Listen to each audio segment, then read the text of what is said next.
Great. Hello, everyone. You're listening to KFAI, Fresh Air Community Radio at 90.3 FM in the Twin Cities and around the world at kfai.org. I am thrilled to be here this evening. My name is Bethany Gaiman, and I work at Family Tree Clinic as the Deaf-Blind Hard of Hearing Services Director. We have a wonderful group of folks with us this evening that are going to share their stories related to family planning as deaf, queer individuals. A lot of other identities represented here. I'm going to pass it over to my colleague Heath Foken. Hello, my name is Heath Foken. I use he, him, his. Very excited to be part of this event tonight, working here with my colleagues. I work as a health advocate at Family Tree, and I'm so excited about this opportunity. This is Bethany. Thank you, Heath. We're so excited, like I mentioned earlier, about this partnership with KFAI to talk about the journey of starting a family. I want to talk a little bit about the services that Family Tree Clinic offers. We're actually the one clinic in the entire nation that provides services to deaf, deafblind, hard of hearing folks in American Sign Language by native users. We do health ed and have a sexual and reproductive health clinic. I'm going to let our panelists introduce themselves. Juan, take it away. Hey there, my name's Juan Bernal Mondragon, and I live in Austin, Texas, and my pronouns are he, him, his. I'm a grandfather. I am deaf, queer, Latinx. Thank you, Juan. Next, let's go to Nayo and Anna. Hello, I'm Nayo. This is my sign name. I use she, her, hers pronouns. I live in the Boston area, and I identify as a deaf, queer, Korean adoptee. I'm also a full-time Oma, and Oma means mom or mama in Korean. Hi, everyone. I'm Anna. This is my name sign. I am Nayo's wife. Let's see here. I identify as Filipina, Chinese, deaf, queer, femme, immigrant. Yeah. Oh, and my pronouns are Sha and she. This is Bethany. Thank you so much. Next, C3 and Maya. Hello, everyone. I'm C3 and I use they, them pronouns. Hi there, I'm Maya and I use she and her pronouns. Oh, and I forgot, I identify as a non-binary queer deaf person. And I identify as a bi or queer and deaf person, and we live in Maryland. Awesome. Thank you so much. Great. I forgot to say my pronouns earlier. I'm she, her, hers. This is Heath. I go by he, him, his. Awesome. Great. I'm actually going to let the panelists take it from here. Have a great time, and we'll check in with you later.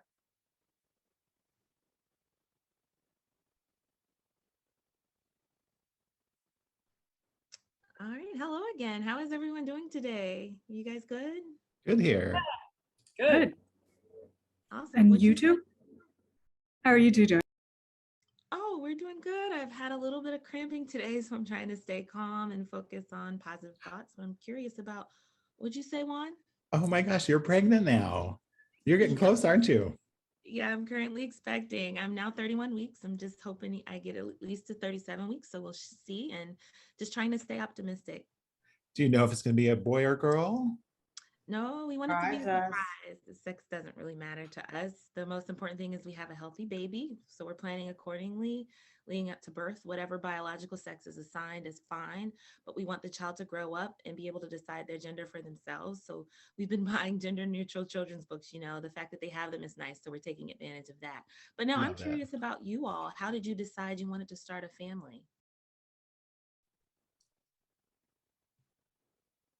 We go for it? Well, basically, we started dating how many years ago? Don't say it. You've lost count now. I think 8 years ago. Is that right? About 8 or 9 years ago. Yeah. And we already knew we wanted children. Then after we got married, we immediately started grad school. So then we had to wait about 5 years about. Yeah, we Yeah. put it off for a while. Yeah. And then we knew we were ready to start a family. Yeah, and it just felt like we were the right age. Finally, we got to the point where we were ready.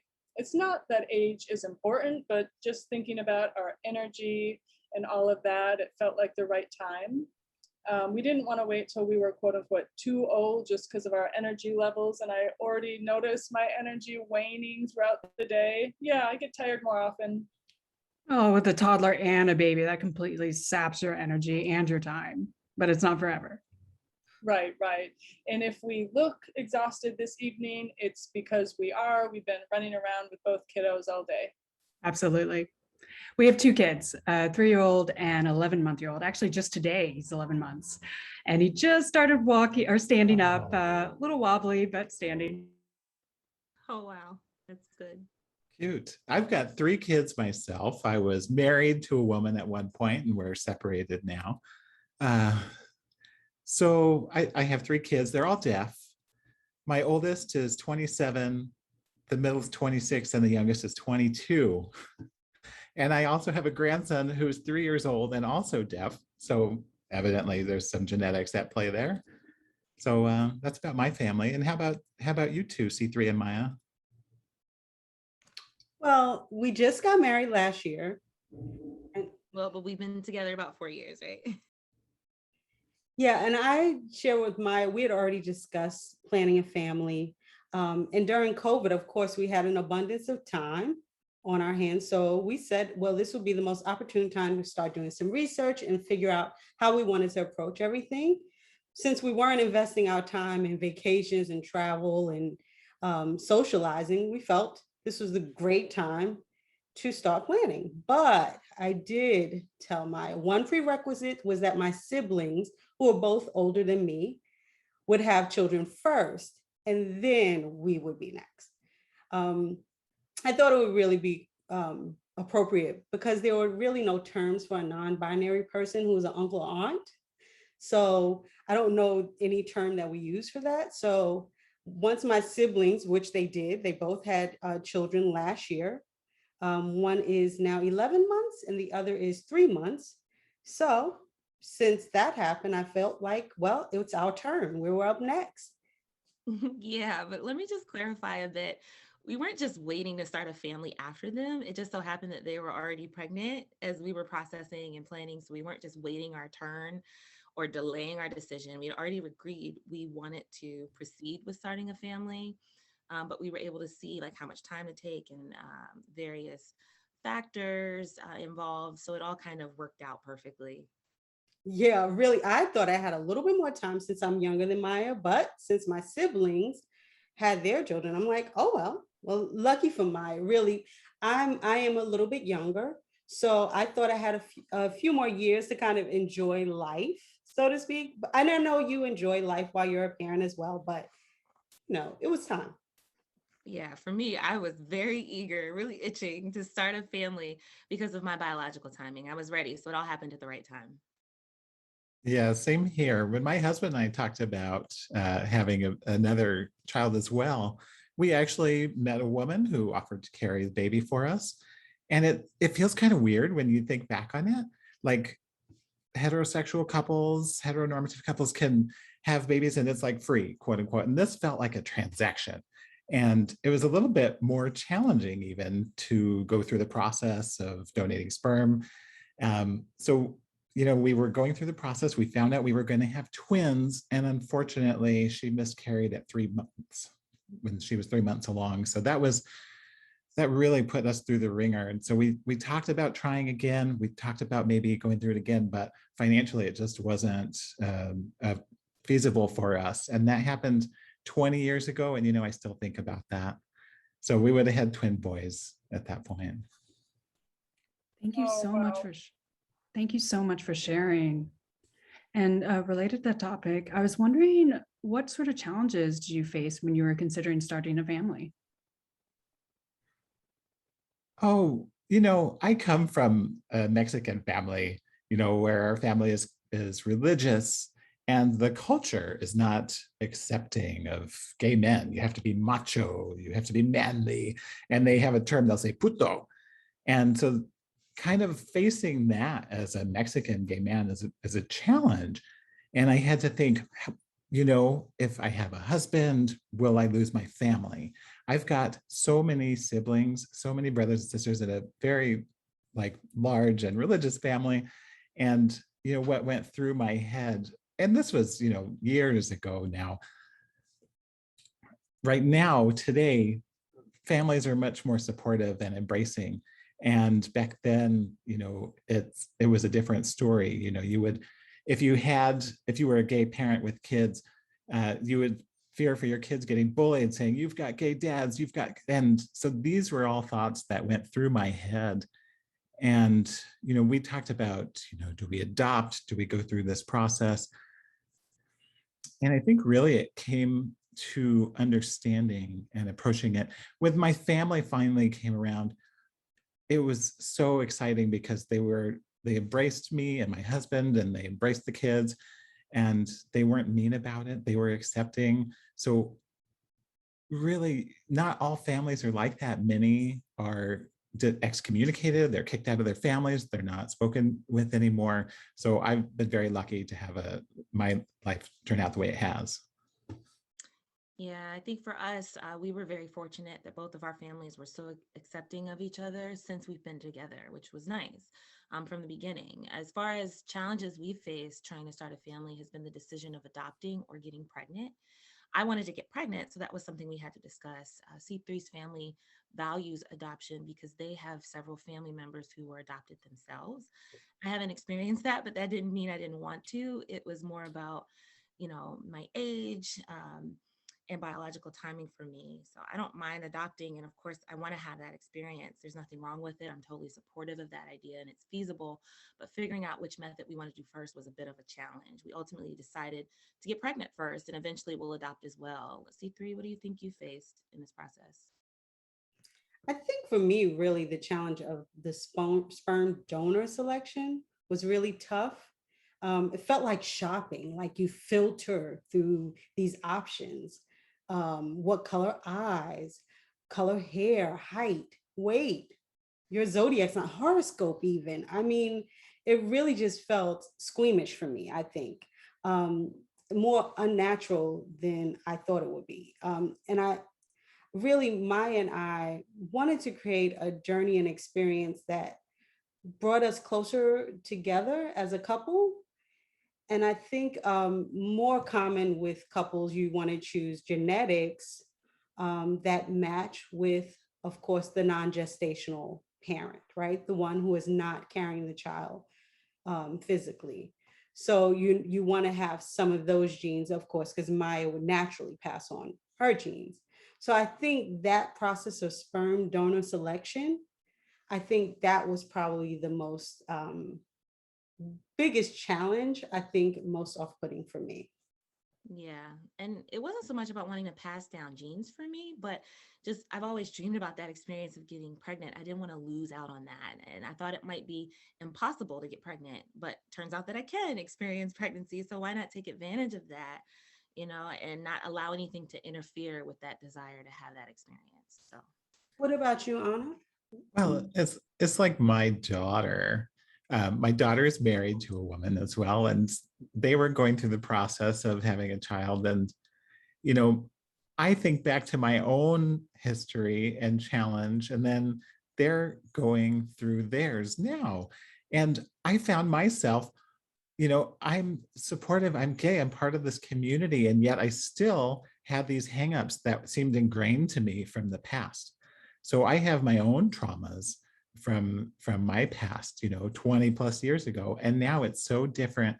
And when my daughter had her baby boy, now he's 3, I was so worried about him getting bullied because he had gay parents, and it hasn't been like that at all. It's a completely different time for him now. Yeah, Nayo and Anna, what about you? Yeah, C3's comments really segued into our experience. Nayo was the carrier, and we were looking for a donor who matched my background, which would be Filipino, Chinese, but it was so hard to find a donor with that identity markers. Finally, we found one in all of the US, one that was Filipino Chinese. Wow. We found one, but would that person actually match with us? We really, really hope so. Plus, I mean, we have the opposite challenge. We're not stuck with a million options at the same time. We have only one.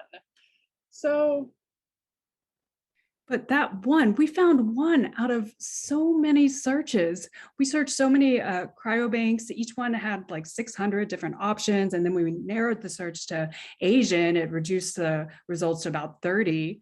But still, we found, and right, Anna's right, that most of them were full Chinese people.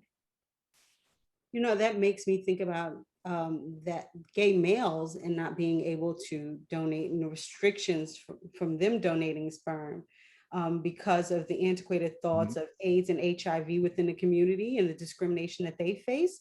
So it makes me think about other races and ethnicities, and if they too kind of experience this, either they're not sure whether they should donate sperm, or do they feel that they're not even welcome to donate? Yeah, I think it's related to culture. exactly. I know some specific cultures, Japanese and Filipino for sure, are like kind of keep those cultural heritage ethnicity genes to themselves, and they're typically not donors. For sure, that impacts the availability in the cryobanks. Yeah, a lot of cultures probably really want to keep that and not necessarily share that with American culture. It seems like. So are your children both from the same donor? Yep. Yes. Yeah, So because there's we're good then. both of mixed ethnicities, and we wanted that represented in our children. Yeah, right? Yep. For sure. Like I said, we wanted both of our backgrounds represented in our children. I hope that makes sense. And you got pregnant. You were pregnant both times, right, Nayo? Are you expecting a third time, or? Oh no, I think we've definitely decided 2 is enough. We do not have the energy for that. Now I'm wondering, has it been a challenge to work with like doctors and nurses as queer couples? Definitely. It was more so with the interpreters. I'm an adoptee, of course, so my name is very quote unquote white. So when an interpreter sees that, I mean, I think the first time when I first found out I was pregnant, we had just moved to Massachusetts from the DC area. So we still didn't know a lot of the local interpreters yet. And I went for just a basic checkup, and they assigned a random interpreter to me. But when you look on documents, my name on documents, you would imagine a white deaf woman with probably a white husband. So imagine the interpreter's shock when we walked in, both of us Asian deaf women, and having a kid together nonetheless. So the interpreter was really completely thrown off from that. And well, some of the interpreters really babied us. They were incredibly condescending to us. Yeah, gesturing, finger spelling a lot of words as if we didn't understand what was being talked about. It's like, come on, we're adults. Yeah, as if we were clueless about anything medical. But luckily for us, the doctors and the healthcare providers were all pretty engaging and level with us. So it was just the interpreters we had to deal with and say, all right, we got it, calm down. Yeah, fortunately for Maya and I, we live in the Washington, D.C. area. So we have plenty of choices, and of course, no shortage of interpreters. When it came to clinics and doctors, that was really well. I guess probably the one unfortunate is the insurance, right? And that it doesn't really cover everything. But we expected that going into the process. So we had a nest egg saved for the treatments. I think with the clinic that we decided to go with, I think suited our needs pretty well. And they had already had experience dealing with deaf queer individuals and really deaf people in the DC area in general. So that clinic was pretty abreast with accessibility, I think only really with last minute appointments, we can't find an interpreter and figuring out how we would communicate. But overall, the doctors went well, the staff went well. I think maybe 2 times where I had to step in and assist with communication because I can hear a little bit more than Maya. So I think, but overall, the experience was really well with the healthcare system and the accessibility piece for us. What about you, Juan? Wow, such a difference from years ago for me. People would see your name on the file and you would show up for an appointment, say, and I went to some and they would say, who's the father, with my husband there, and we're like, we both are. They're like, oh, but who's the father? No, we really both are the father, and we're both raising the kids. And it would just happen over and over again. Yeah. So again, I see, it would have to be the same conversation over and over. And I would just say both. And it was so frustrating. And it's so refreshing to see that my daughter and her wife go into the doctor and they say, oh, you're both moms. And it's like, what the hell? This is super cool now. I really think that is cool, Juan. And now you kind of have this historic lens from your own experience to share and compare with your daughters. And either you could really be grateful, hopefully, for her experience that she doesn't have to experience what you did and some of the changes, and not say, oh my gosh, it's still the same as it was years ago. So that's cool. Yes. Yeah, I don't want my kids to have to suffer the same way that I did when I was their age. So it's nice to see that all the hard work and all the complaints that we had to like and protest for, really, for years of our life. Holy cow, to see the changes now. But it was really your generation that paved the way to make life much easier for us. Yeah, hats off to you. Definitely. I'm curious what has made you guys feel more grounded, more secure with the process of starting a family. Well, the both of us had been together for a while before we started thinking about having a family.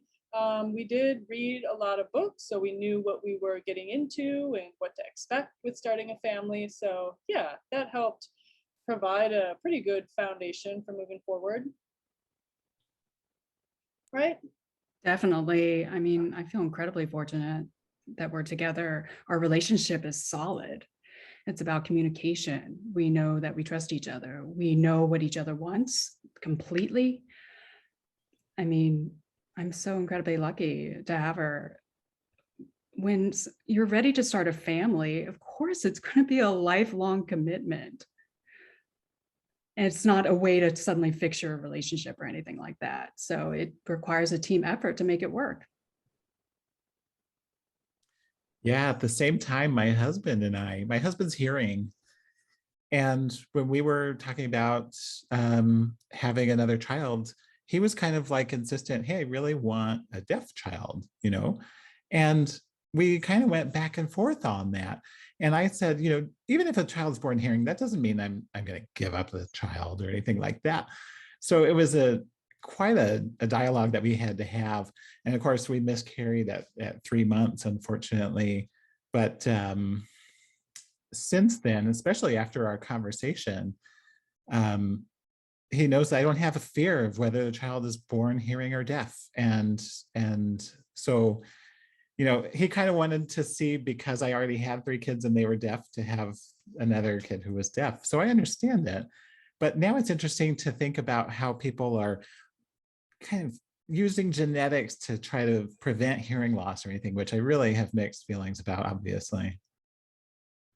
Yeah, with us, we've had such great support from our family, including my siblings and my sister-in-law who just gave birth recently. So it's been really nice to be able to ask them questions about their experience, and it's helped us feel better about different things. And at the start of our relationship, we were both pretty sure that we wanted a family. It was never really a debate. Just the only con or disadvantage was our difference in age, me being eager to start a family and C3 feeling like they weren't really ready and they wanted to put it off for the right time. But aside from that, one thing, we always look forward to starting a family together. That was something we always wanted. And I feel good about the fact that we've been on the same page and the support we need from our family and folks in the community like you all here and others that have had similar experiences as us. Yeah, with my family, we have this text group, a group chat called Baby Talk. No other topics other than babies can infiltrate this discussion. It is solely about babies, and we feel like we can really, if we have any questions that come up, there are no dumb questions in this chat, and we can really bounce all of those ideas and questions and thoughts off of them, and they'll respond, of course, when they have their own time and from their own lens and experience. So that's really cool. When we thought about starting a family, a person came to mind that was a friend of mine that I met in college. We became good friends after she served as a role of academic advisor for me. And she had 2 children with her ex-wife, and our experience was kind of similar. So I kind of reached out and said, hey, can you be like a parent mentor to me? Any fears I have, any concerns that come up, can I bounce that off? So that really helped a lot with making me feel a little bit more secure in approaching this journey with Maya. Just having a network and team that really I can bounce ideas off, especially a deaf queer person who's experienced the same. Oh, that support is everything. Yeah.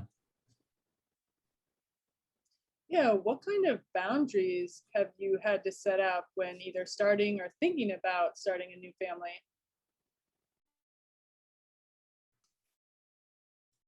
This one is tough because I feel like when we decided to go along this journey, when you think about starting a family, you think about new values that you want to add, bringing up the child, different to your own rearing, different to your own experience in childhood. And you often have individuals who have children who will give advice. And you're like, sometimes it's like, okay. Sometimes the advice is unsolicited too. And so we're kind of like, are we forced to take their advice? Do we have to implement the things that they told us?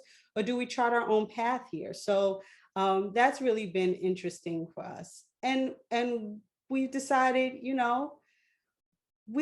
like to go our own way because everybody doesn't have to approach everything similarly. So we have this kind of a silent boundary that we've set up where we're not crass and rude and say no thanks, but we'll take the advice. Sometimes we store it in the back of our mind and apply it, or we decided, hey, we don't have to use it and we'll figure out our own way to raise our children. Yeah, just to add to that, of course, as C3 mentioned, we may not always have the exact support we need, but and every once in a while we may want to get feedback. For example, what we might want to call ourselves, like if we want to use mama and baba, but that should be a personal decision. We might need that support and maybe get other opinions, but that doesn't have to influence our ultimate decision. We can still make the decision that we believe works best for us.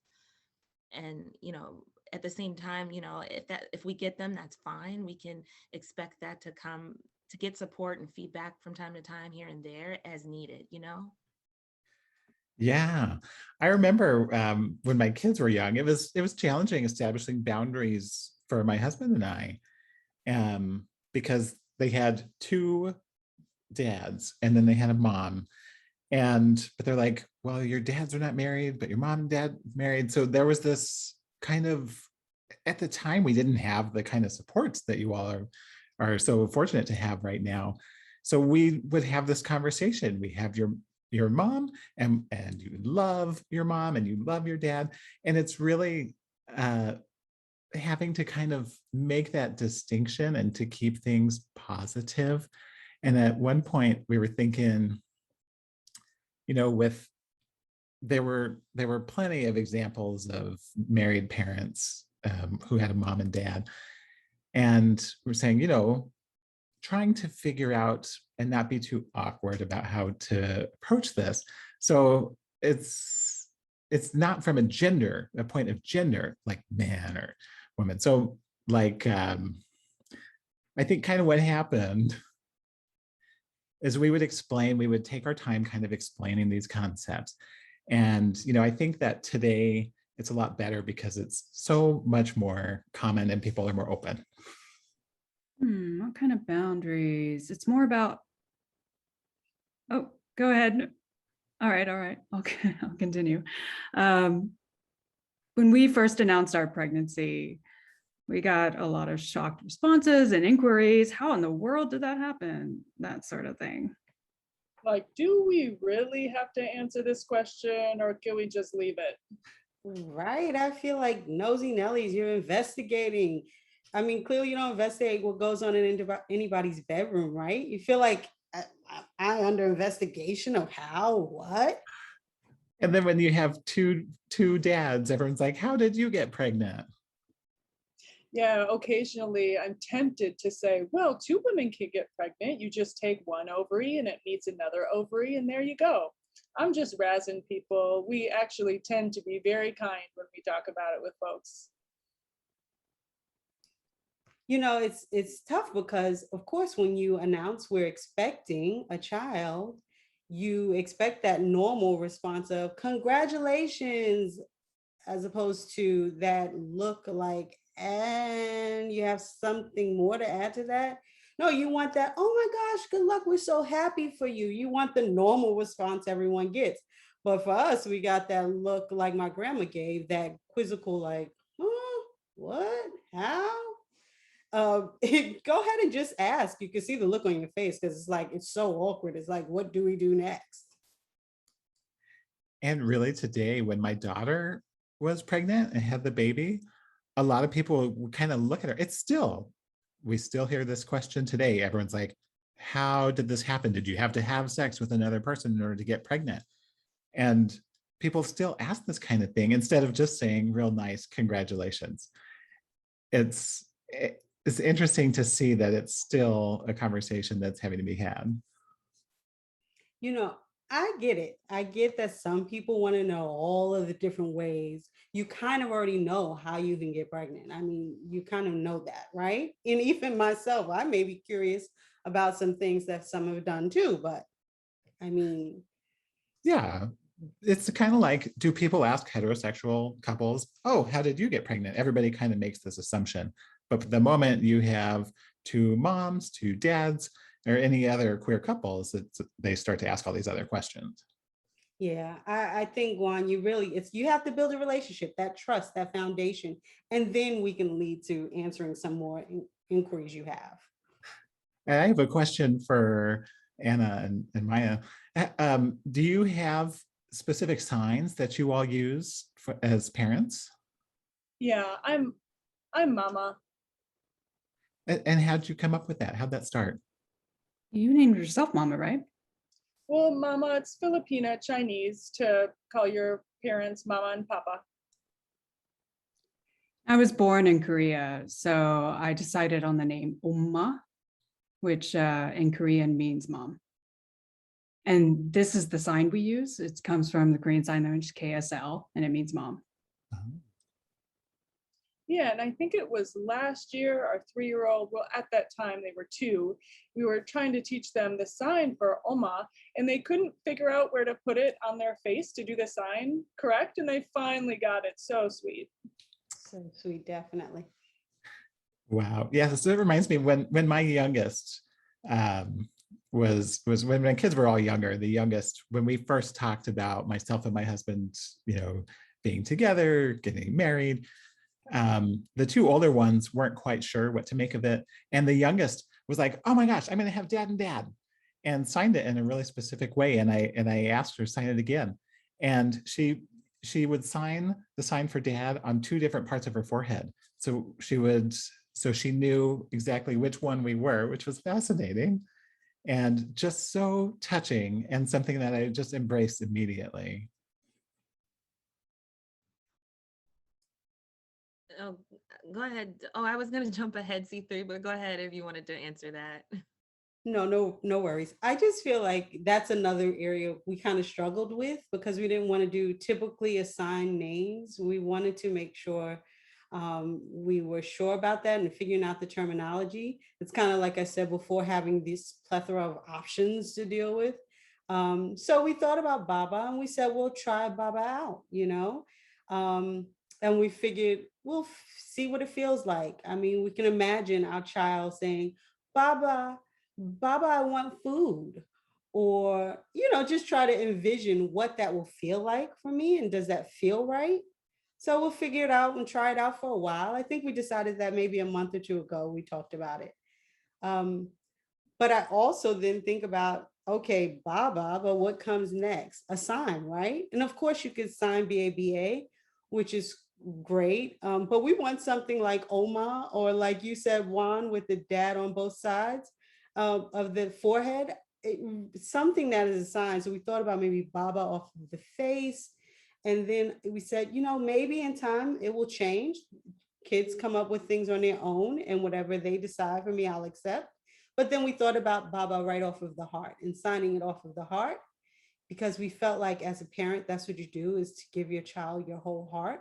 And we felt like it was also a neutral space and sign. So I think that was cool. But then we realized there's a place in Canada that uses that sign for shit. And we're like, oh no. Yeah. But hey, it's a small area in Canada. We felt like Baba's here is so cool. And most don't know and haven't visited that region in Canada. So we said, we'll go with it. Exactly. Nobody's gonna know. Yeah, and like you said, kids may come up with something and things will pop up that you feel like you can't use all the time, and so, we'll just see over time, it could become a big issue, but we don't have to worry about it so much for now. Really, and it's cool. If you say Papa and Daddy, or Dad, sometimes in our case. So my kids would call me Papa, and that's how they would like kind of spell it and distinguish. And then we had Papa sign and Dad sign. So it is interesting because you also see the same, like you could do it for mom, like signed in the middle of your chin versus on the side of your chin. And if the kid was saying, someone specific, they identified themselves, who was who, based on how they were signing it on the specific part of their face. And so it was really cool to see that. Well, that's cool. Kids, they come up with the greatest things. They're so inventive. So that's cool. Yeah, that's true. I think I'm gonna be mama, similar, maybe somewhere on the chin. All right, what's our next question? Did you have one? Let's see. Yes. Okay. How did you all manage the pandemic with your families? How did you keep your families and yourselves healthy and safe? Yeah, I'll start. I actually got pregnant during COVID, but before vaccinations were dispersed.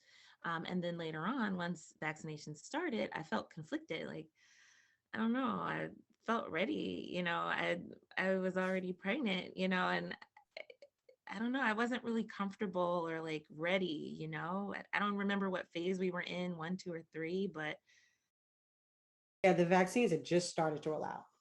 right. It was brand new. So while I was eligible, I just didn't feel ready. It was pretty early in my second trimester, and I just felt like I needed more data to really feel comfortable. I felt it might be reasonable based on like my situation if I was going into work every day, but right now I'm working from home, so I'm at a pretty low risk in my current situation. So I decided to just wait and put it off a little bit until there was more data and more sort of positivity, and where I could feel more confident.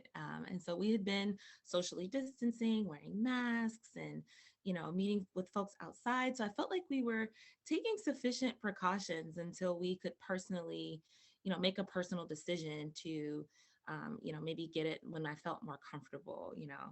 And now I'm still feeling kind of, I'm in my third trimester, so.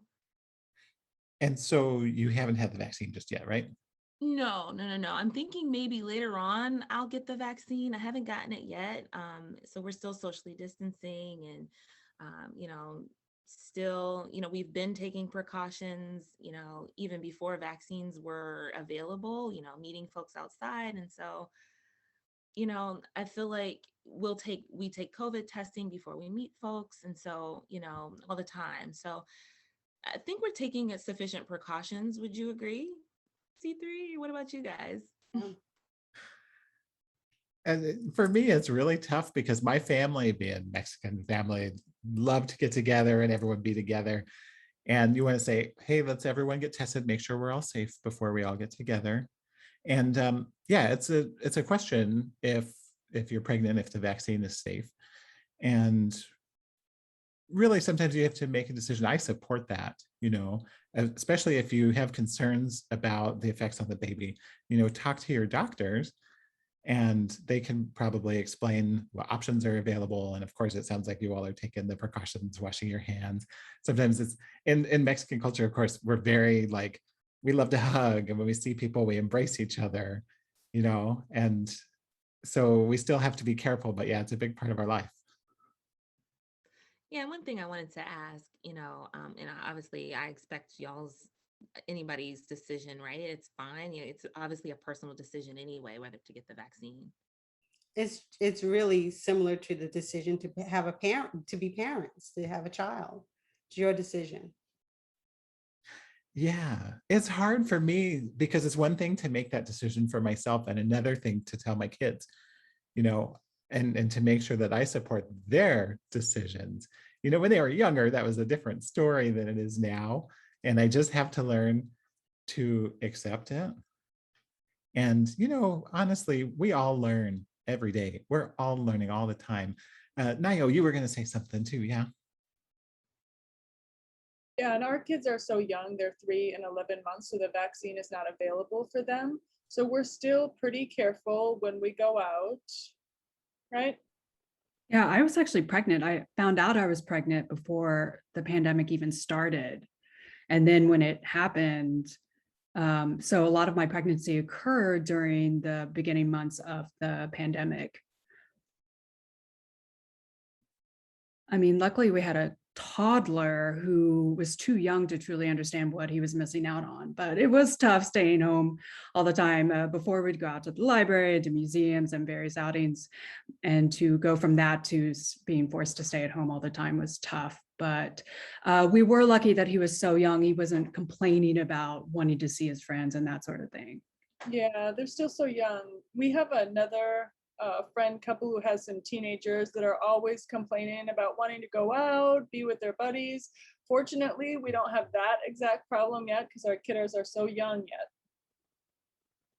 Right. And so did you have your baby during COVID? Yes, he was born July 2020. I see. Right. So during that time, appointments and things, did that mean that you were able to go into appointments or for labor, or was Anna able to go with you? I was alone for appointments. Were you by yourself for labor though? No, she was able to come in during the labor. It was just individual appointments. Don't worry about that. Yeah, I was Good. there for sure. I was hoping you didn't miss that experience. Yeah, the interesting thing is that it was just me. There were no other visitors allowed. Well, How about the the interpreter. interpreter? The Yeah. interpreter as well. Right. Yeah, the interpreter totally PP'd up, clear face mask, eye shield, the whole thing. And at first, not being able to go in together for appointments, was that tough? Oh, absolutely. Anna, did you FaceTime in? Yeah, we definitely. did. Yep, getting the download of what the doctor said, all the details. I have this one video where you can see me on my laptop in the car using a hotspot and with Maya's appointment. This was before Maya got pregnant, and we had tried the journey at first and it failed. So we wanted to meet with the doctor and see what were our next steps, what options we would have. So you can see me on the laptop. And I think about, 20 years from now, looking back on this journey saying, yep, we had a doctor's appointment through Zoom. It's Thankful crazy. for technology, at least. Technology is true. Hotspotting. Yeah, and it's interesting to think too about interpreters and being able to have them come in. And really back years ago, facilities would say, we can't afford interpreters, no one's available. And when I think about when my kids were born, how much a lot of people describe very long labors and a lot of time spent there. For my kids, oh my gosh, they were each less than 10 minutes. It was 3 minutes, 7 minutes, and 5 minutes. So we showed up at the hospital, bam, baby's born. And then, so we didn't have that whole real painful experience yet. So kind of lucky in that case. And there's just like, oh, hey, you have a baby, here you go. And at that point, like, oh, well, we don't need the interpreter there for the actual delivery because baby already showed up. But you still need to find out what to do. They would try to say like, let's write stuff down, and I would say, let's bring in somebody so we can really have some clear access to this communication. But today, as if we need it, we have the video remote interpreting setups right there to grab when we need them. It's true. And when my daughter had her baby, she called me and she was like, let's go. And this was because my grandson's 3 now. So this was before the pandemic. And when I got there, the providers and the nurses were like, are you sure, this man coming in? And I had asked my daughter, I said, are you sure you want me to come in? And she said, absolutely. And I felt, wow, this is such an honor. I'm going to become a grandfather and I'm going to get to see my grandbaby be born. And it was a really beautiful experience. And I still just get goosebumps even thinking about it to this day. It was amazing. Just goosebumps. We actually had to do some self-advocacy in regards to interpreting services for our first son because we were so new to the experience. That particular hospital used a per diem interpreter, and it was somebody that we were definitely not happy with. So it meant some back and forth with the interpreter coordinator, trying to explain our situation. And that coordinator actually managed not just ASL services, but the other spoken language translators as well. So that was just quite a bit of self-advocacy we had to do for that part of our journey. Fortunately, we had already a list of preferred interpreters we could have ready to give them, but we had to do a lot of haranguing of the hospital to get the interpreter we didn't like out. And then we had to let the interpreters we had on our list know about the HR's medical and other policies to get them access to the hospital. And it really made me think about other deaf queer individuals who are on the similar journey, if they have the wherewithal to advocate for themselves, to get the interpreters they need to have a very positive birth experience. VRI is not ideal. I definitely prefer an in-person interpreter. We also had a doula, and a doula who didn't sign. So it was nice to be able to get interpreters for those appointments as well. For our second son, what? Oh, no, go ahead. For our second son, it was a little bit less work, but they had changed out the interpreter coordinator. So we had to do some repeat advocacy to make sure they kept our preferences intact. And they had a hospital new policy with the agency. So we had to make sure that all of my preferred interpreters were used for all of my appointments. Yeah, it was a lot of work on top of already the anxiety of being pregnant and the labor, etc. So it was a lot of advocating. And you mentioned that you, sorry, you said that you had a doula that didn't sign?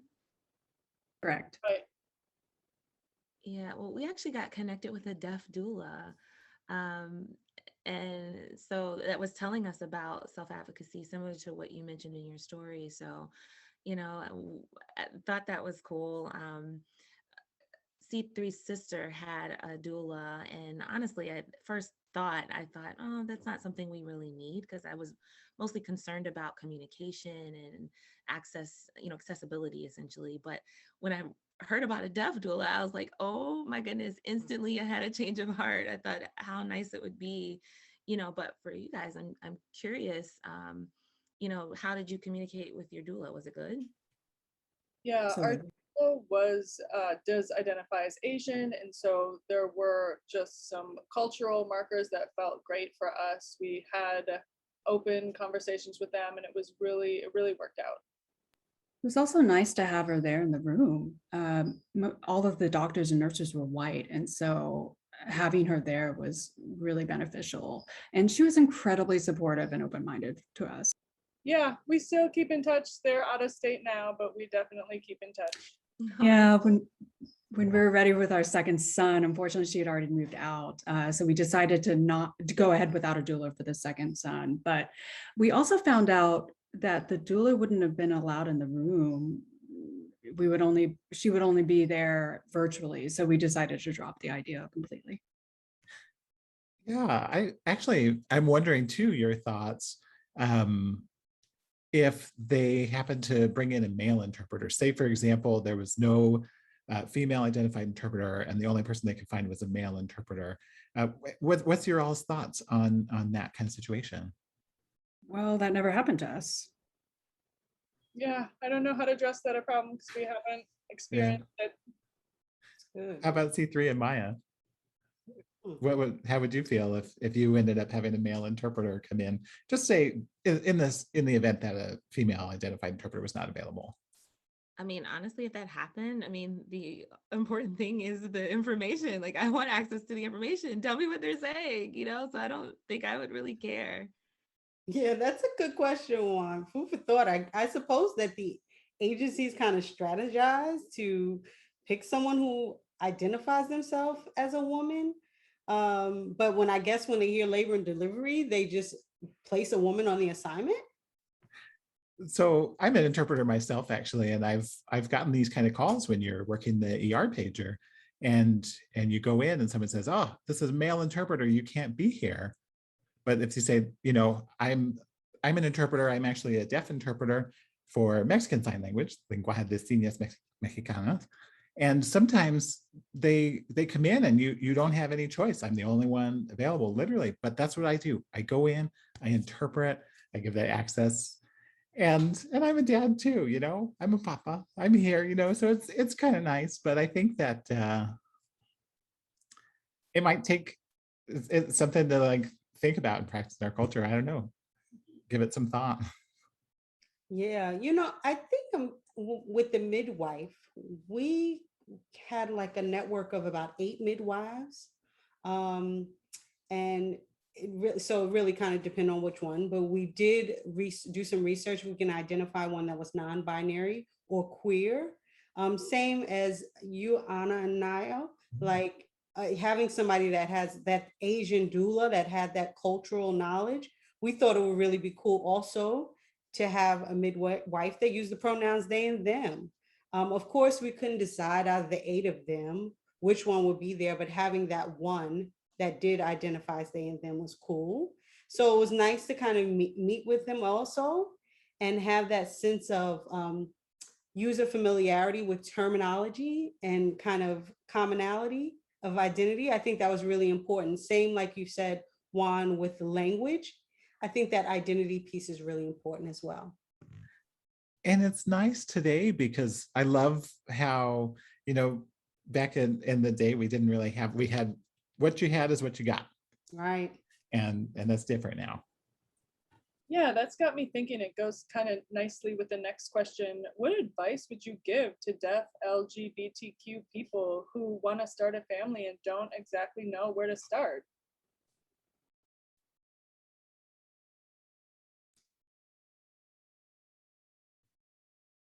So we have a platform called the Ariel series.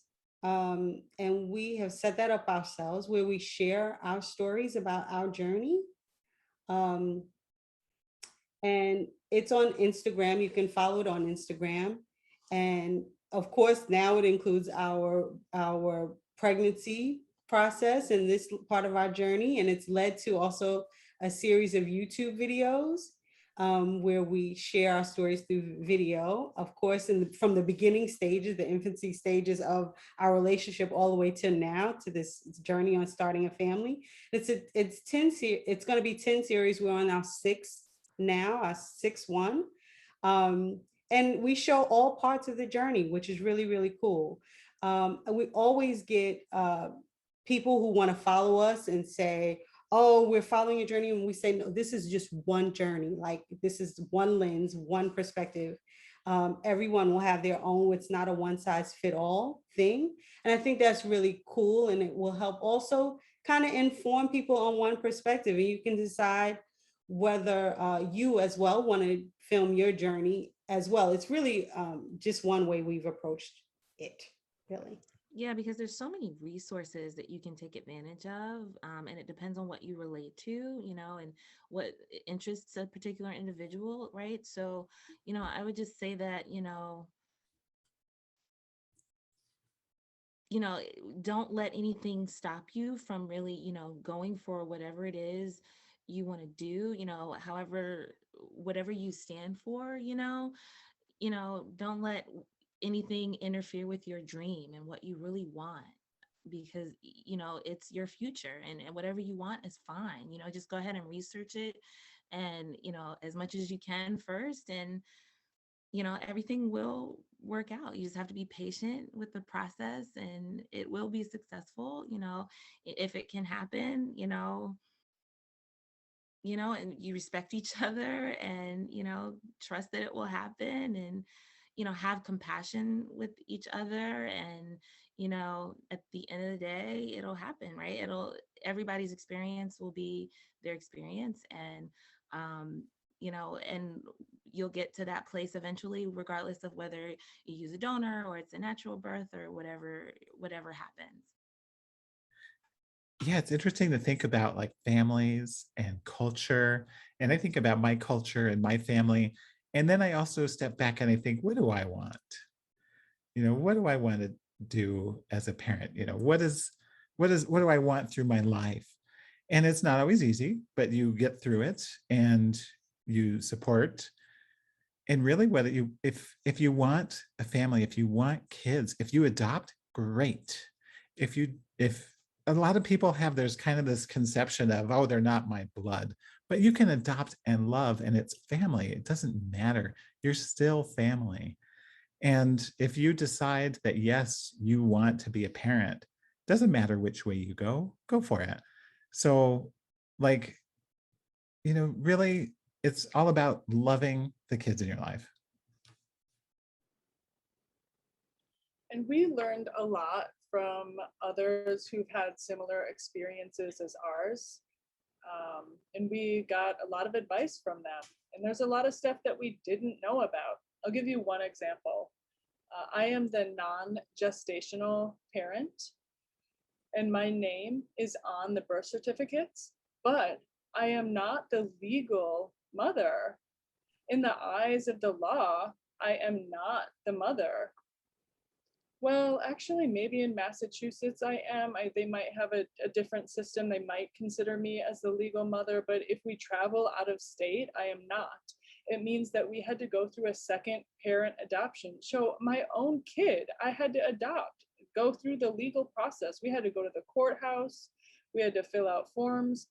Fortunately, the clerk there was so friendly and open-minded and kind to us throughout the process, just as showing up as queer, deaf mothers. I mean, one negative about the pandemic is that you can't just show up to the courthouse and get this stuff taken care of. So it was a little more laborious. We had to just consider the system and how the system would interplay with our needs and our identities as queer, deaf, Asian women with 2 kids. And so how can we navigate that and honestly play the game to get it done, to be considered legal parents? Yeah, I have a saying that what makes a family is love. Love, a place of love. If that family starts from there, doesn't matter how it was created with love. Whether it was a same-sex partnership, a deaf queer relationship, it's love. And that's the point of the matter. And hopefully soon, we'll reach a point in the future where they won't ask these questions like, oh, just because you're a non-gestational parent, you're 2 queer parents. Hopefully we'll reach a place in the future where both your names can be signed on the birth certificate at birth. Yeah, I think it's just simply put, not fair. Like, for example, if there's a traditional heterosexual couple, even if they went through the process of getting a donor, um, whereas the biological father is not the married father, they're a straight couple and they have straight privileged. They don't have to go through a legal adoption process to get any of those folks added. Sorry, that goes back to what I was talking about before. I hope it feels related. Oh, no, you're good. fine.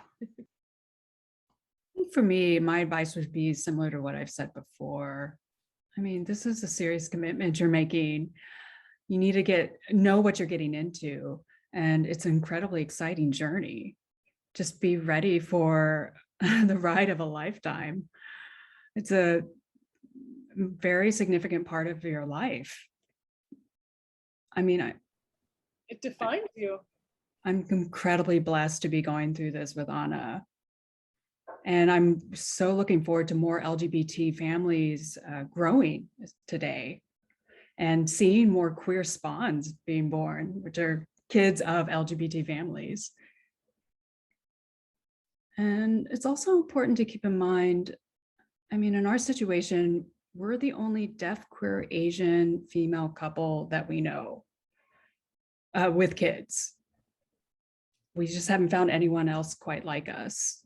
We have a few friends with partners of different races, but when we think about our own children, CODAs, kids of deaf adults, when they are engaging with other friends, are they going to have other friends with similar parents as themselves, deaf, queer, Asian women? You know, it's hard to say. It's something that we really take to heart. We really rely on our community, our family, our support system to be fully involved with the growth and development of our children out in the world. So it's not about on a whim starting a family, having kids. Those kids have their own personalities, they're on their own journeys. They're each their own person. Yeah, and I think about the impact of us being women, being mothers, and the impact on our kids' life and their journey as well. They're fortunate that they have the two of you to go through. I mean, it's you have to stay true to who you are, and you have done that. The same thing with you, Juan. When you look back on your journey, you've really always just stayed true to yourself, and that is no matter the challenges you experience as well. That's just awesome. Yes. Yeah. And it's so amazing to see this beautiful experience that my daughter's been able to have with having her son, and seeing that she didn't have the same struggles that I had. And I'm just so happy to see the kids are all right. Yeah. They're leading their way for their generation. Yeah, and just to hear about you advocating for yourselves, that's such a beautiful experience. And I did have another question, like as we become C3's Baba and Mama soon, hopefully. Maybe not later, just later rather than sooner, right? But just, I'm curious if you have any tips about becoming parents that you might want to share with us. Oh my goodness. I would say, you think you have plenty of cups, you need more cups. You think you're always going to need more bottles for your baby, way more, you're going to need more than you have. So, back when I was raising my kids, we didn't have the amount that we have now, but we're busier now, we're on the move more now. So make sure you have plenty of supplies and diapers. And also, the moment your child's born, just start signing. Some people will say, oh, they can't see, oh, they can't do whatever it takes. Just start signing, talk to them right away, start signing. And, anytime you notice they're upset, sign at them. Hey, are you okay? Hey, what's wrong? You give those signs. My advice would be sleep as much as possible before the baby comes. What she said, absolutely. That's exactly what I was thinking. Sleep as much as you can. Yeah, you can't take naps once the baby is here. Occasionally we'll be able to sleep in, quote unquote, to sleep in, or one of us will sleep in and the other will get up early with the kiddos. And, we'll be able to stay in the bed till 7 or 7:30. That's 7:30, right? That's what sleeping in means these days. Yeah, you have to understand my usual wake up time is 5:30. So if you notice bags under our eyes, that's why. Yeah, babe, we're gonna have to take advantage of our time to sleep. You know, folks say sleep when the baby sleeps. And of course, that means you can't do the stuff that you think you should be doing. Yeah, like cleaning the house, getting chores done, laundry, that sort of thing.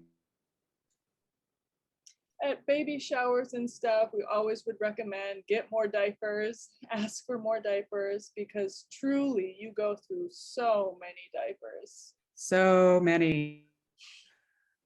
Awesome. And Thanks. I'm wondering too, what do you use these days for like baby alarms? And what are they like nowadays? Sometimes I think that the technology that we used to have was simpler, a little better back in the day, but you all might know better than me now. What all are you using for that? Are they like a little TV screen that you can see everything? Because like what I used to use, we would have like a little sound monitor, and when it detected sound, a little light would flash. Are they using the same kind of things nowadays? Or has the technology changed a little bit? How about for Nayo and Anna? What do you all use? We've been using Sonic Boom. That's a kind of alarm clock, and we connect it to a baby signal. And so when the baby cries, basically it'll either vibrate or you can choose for it to flash a light of some sort.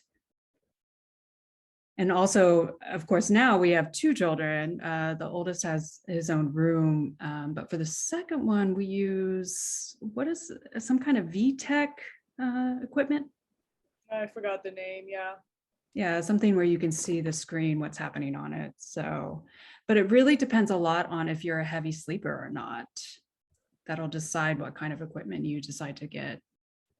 Yeah, and it's really whatever you preference. Do you want Wi-Fi? Do you want something you can plug in? So there's so many options, and it actually might be quite overwhelming for you. You just And do have you to trust it? consider And your own. Wi-Fi. Do you trust it? Because you have to have it plugged in. So make sure you have backups, because if you have something that suddenly, oh, you're sleeping beautifully, you're sleeping so soundly, and then the next thing you know, ooh, I forgot to plug it in and there's no battery backup. So better to have a backup system in there. Well, I have to tell you all, I have so immensely enjoyed this conversation with you. I've learned some things myself, but it's been so great to really share this time. And I hope that others who watch and listen to this program would gain from it as well. Thank you Yeah, so much for sharing each of your own stories. Really appreciate it. This is Heath. Thank you so much. Oh my gosh, I am humbled to have been an audience member to this conversation. I'm sure folks who are listening, who are considering family planning, have learned a lot. And I mean, yeah, the folks are right. Juan, you've helped pave the way. Thank you for sharing your memories, your experiences. Thank you to everyone. My gosh, yeah. And to think about how much technology has changed in the past 20 years. Nayo and Anna, thank you so much for talking about your experience when you shared advocating for yourself. Really, the community is screaming for health advocates. And I'm so fortunate to provide that service. I'm going to clinics, I'm educating clients on how to advocate for themselves. I'm doing all of that now. Because often interpreters just cannot fill that role truly. So it's so important for some deaf patients to have access to advocates. Yeah, hopefully other deaf people get interested in that job field and we'll have more advocates out there. Yeah, it's just a much needed job position for folks. So thank you again. Thank you so much for joining. Thank you so much for listening. Wish you good luck on your journey moving forward, and congrats to those pregnant here. thank you. Yeah, this is Bethany. Oh my gosh, you have given us hope. This conversation has been an inspiration.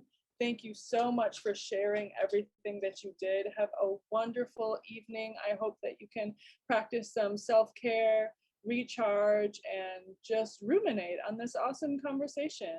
And again, I know that our listeners are grateful as well. You're listening to KFAI 90.3 FM in the Twin Cities and KFAI.org all over the world. Thank you and good evening. Thanks for having us. Bye. Thank you. Woo! We did it! Stop the recording. It's okay. We can scream and holler afterwards. Oh.